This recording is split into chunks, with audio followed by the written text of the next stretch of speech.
আজ ঢাকা, চট্টগ্রাম, ফেনীর এই দৃশ্য দেখে মনে হচ্ছে আমরা সেই কানাডার নায়াগ্রা ফল দেখছি, কিন্তু না, এটা বাংলাদেশ। এই ভয়াবহ বন্যার কথা আগে থেকেই আজ করতে পেরেছিলেন এদেশের জনগণের মুক্তির প্রতীক জননেত্রী দেশরত্ন শেখ হাসিনা বলেছিলেন আগস্টে এদেশে ভয়াবহ বন্যা হতে পারে।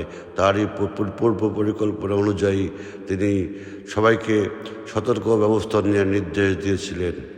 আজ যারা এদেশ পরিচালনার দায়িত্বে আছেন তাদের তো কোথাও দেখা নাই। সমস্ত মিডিয়াগুলো এই বন্যা পরিস্থিতি সম্প্রচার করছে না।